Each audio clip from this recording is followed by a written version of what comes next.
It's the start of the 5th year of the Broadband Breakfast Club. And I'd like to thank the sponsors who've made the Broadband Breakfast Club possible.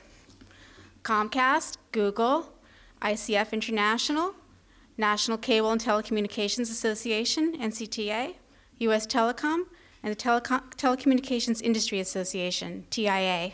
There's in some respects a great wealth of broadband data and information now versus 4 or 5 years ago. It's almost startling when you think about the difference, because the 706 reports that the Federal Communications produces as a result of the 1996 Telecom Act calls for them to produce a report every year or so about broadband performance. And prior to the last several years, they were relying on data that was imputed or inferred from various data sets that were not available open and publicly. The top 3 entities for download speed in meeting their targets were Cablevision, Verizon's fiber service, and kind of a tie for third between Cox and Comcast. Cox had a better 24-hour average.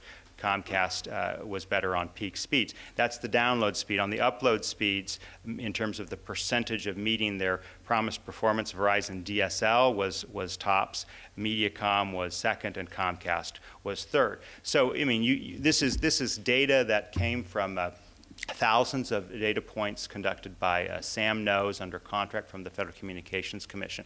And so this kind of data was simply not available in previous FCC reports. And I think it's probably fitting I turn to Verizon, because you're one of these individual providers who has been measured and tracked, and I'm wondering if you could tell us anything about your experience or responses to these reports and analyses that the FCC and others have been conducting.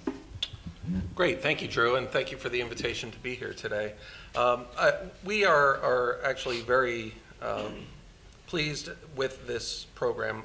We think that prior to the FCC's Measuring Broadband America program, there was a lot of misinformation out there, in part because it was not easy to collect and correlate data that would be necessary to come up with something more accurate.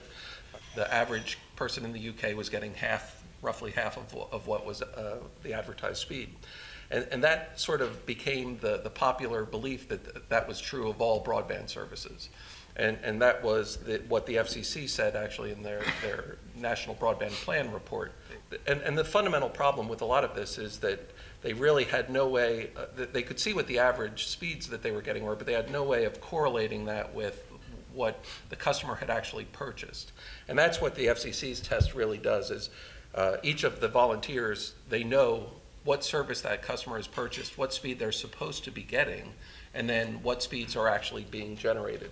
We were certainly pleased with the results of the latest report, which we think confirmed that our companies are delivering the service they say they're going to deliver in their advertisements.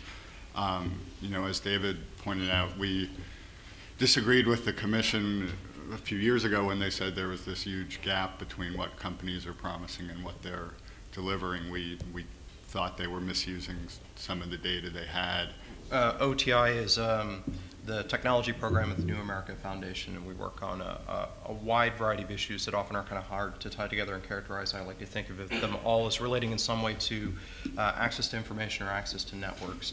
And I think that if you think about it that way, a lot of the work that we do across policy, qualitative research, quantitative research like Measurement Lab, and technological interventions like Internet in a Suitcase, Commotion, that you mentioned in my intro, all kind of fit into that broader sort of framing. What I would say is that it would be nice if we had a problem of advertised speed versus delivered speed. Our issue is much more basic. Our issue is when will we even get broadband service? Having said that, I will say that we're aware, and I've talked to several members about this, in areas where there is annexation, or where the rural area abuts with a more populous area and there is broadband service in the more populous area. This, in our view, has created a situation where we really need to have address level reporting and much more ability to peel back the onion. And the reason where this is very practical and comes out of the real world. In Indiana and Michigan and Missouri, we're aware of situations where houses that are across the street from each other, one side of the street has broadband, the other side does not. Houses that go on sale that have broadband access sell faster, sell higher.